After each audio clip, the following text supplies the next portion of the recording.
Hey all, it's Carter here with CB Home Solutions, and in today's video we are going over the common mistakes most rental property owners make when it comes to dealing with rental properties, when it comes to dealing with tenants, and ultimately managing their property for the largest cash flow amounts, largest equity amounts, that sort of thing. So let's jump into this list of 7 mistakes that most owners make, including ourselves in some certain situations. So first off, biannual inspections.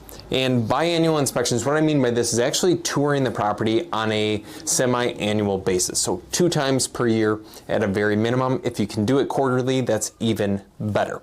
But when you stop doing the biannual inspections, maybe because the tenant hasn't called recently, or you haven't received any requests for service or anything like that, what you are failing to realize is the property condition could be worsening. I know we had a property, an example would be one of the duplexes that we owned up in Appleton.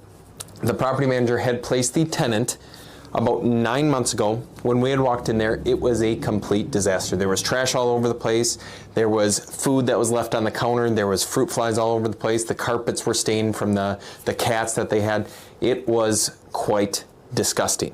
Now, if we were checking it on a biannual basis, which we were not at that specific time, we could have said something to the property manager, said something to the tenants like, if you don't clean this up, you will have to move out. That is what it specifically says in your lease. If you're not caring for the unit, you can no longer live there, which we'll get into that later on in this list of 7.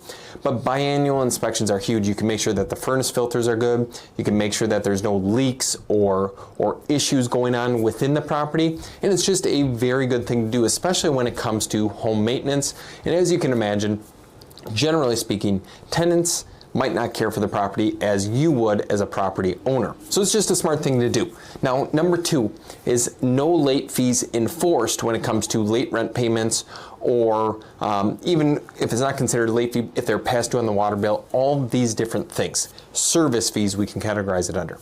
If you're not enforcing late fees, you are essentially training the tenant to not pay their rent on time, which becomes extremely difficult to manage.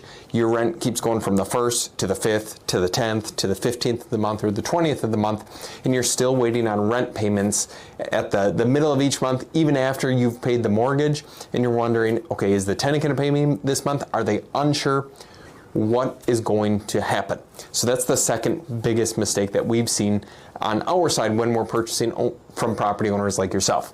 The third item, deferred maintenance requests. Now, what I mean by this is, if there is something that has been requested to be repaired and it goes unrepaired for any amount of time, something as simple as like a leaky faucet or a leaky drain for a sink drain or whatever it might be. If that continues to leak over time, it's going to eventually rot through the kitchen cabinets, and then it's going to cause a bigger issue. Or if a toilet's leaking for any amount of time, it's going to start to rot out the subfloor, and eventually you're going to have to replace all the flooring in the bathroom, you're going to have to replace the toilet, all the plumbing involved with the toilet, and it becomes a very expensive issue. And most of this can be eliminated if you do the biannual inspections, but if you don't, and you don't repair the property, it can lead to a significant amount of repairs in the future months. And if your property needs a significant amount of repairs and you just don't want to deal with it, feel free to call us 920-521-8000. Either Joe or myself will talk with you. We can purchase your property in whatever condition that it's currently in. We can make it very simple and very easy, but more on that later. Now, the fourth thing that we see is below market rent. As you know, the cost of living has went up drastically in the last 5 to 10 years. And if you've had a tenant in your property for any amount of time, if it's greater than 3 years or 4 years or 5 years, and you've never raised the rent, you are losing out on hundreds, if not thousands of dollars per year. Now, what I always recommend with below market pricing is if they're a good tenant, generally speaking, you want to keep them in the property.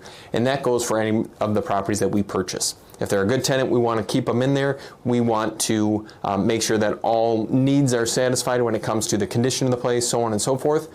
So we try to keep it easy. But if the property has been rented, it's in perfect condition, and they're paying hundreds and hundreds of dollars lower than the average rent per month, that means that you as the property owner are not able to take advantage of what that investment could be earning you, and you might be better off selling the place, putting the money in the market, or whatever your heart desires, or even just paying off some other debt that you have. So below market rents, if you raise them 3% per year or 5% per year, that's about market standard, and that's what I would recommend. Number 5, improper lease agreements. This kind of goes back to the first and second point here that I made. In your lease agreement, you can say, hey, we're going to be coming in quarterly or semi-annually. We want to make sure the unit's in proper condition. If it's not, we'll give you a redemption period to make everything proper. And if you still don't do that, then you are going to have to move out of the property. And it'll also enforce, okay, here's the late fees. Rent is due on the 1st, it's late by the 3rd or 5th or 6th or whatever your heart desires. But make sure you have all these things in place. And if you need examples, feel free to check out the forms down below that I attached to this video on some of the stuff that we use. Now, of course, run it past your attorney. There's the disclaimer down below as well, that these are the forms that we use in our business, but they might not be specific or specialized to whatever your needs currently are. Now, improper lease agreements, we went over that one. Number 6, trapped equity in your property. Now, what do I mean by this? So say your house is worth $200,000 or $300,000 or whatever it is. And you're wondering, okay, I have all this money sitting there. I'm earning rental income. I'm still paying down a mortgage, whatever the case is. But I have this $200,000 of trapped equity, depending upon how much it's worth versus how much you owe. So the best way to utilize that is, of course, selling the property if you can. If you can sell the property and kind of come out, you can, of course, capture all that money and then spend it on, again, whatever your heart desires. Pay down debt, invest in something else, whatever the situation might be. Or another result would be you could sell or finance the property and sell it to another investor, earn a rate of return, get great tax benefits. But of course, speak with your CPA about that, because that is not my specialty. We know how to purchase properties that way, but I don't know the tax benefits. And that should be something that you ask them specifically. And number 7, the inability to show the property. Again, this could come back to the lease agreement that states, hey, we want to come in and show it within a 24-hour notice or a 48-hour notice or a 12-hour notice. But your inability to show the property might persuade you from selling the place. Or the tenant tells you, hey, Mr. or Mrs. So-and-so, Mr. or Mrs. Landlord, I have an interest in buying this, but they never act on that interest, which leaves you being strung along for months and months or years and years, and you have no ability to show it to any other parties, and you ultimately feel bad about it. And I know we've had properties in the past that you have a good relationship with the tenant, you don't want to scare them, but you also don't want to keep holding on to the place. You want to sell it. You don't want to deal with the rental properties anymore. You don't want to deal with the maintenance involved with them. You'd rather collect that cash, move on to something else, and not have to worry about it anymore. So on our side, what we can offer owners like yourself, owners that have rental properties, that might have multiple rental properties, we can purchase properties sight unseen if you want. Or if you're interested, what we can do is we can give you ballpark pricing over the phone. If you call us at 920-521-8000, either Joe or myself can give you a ballpark range on where we might be at. And then if it's something of interest, we can come by, we can take a look in person, and then we can provide you an offer to purchase the place.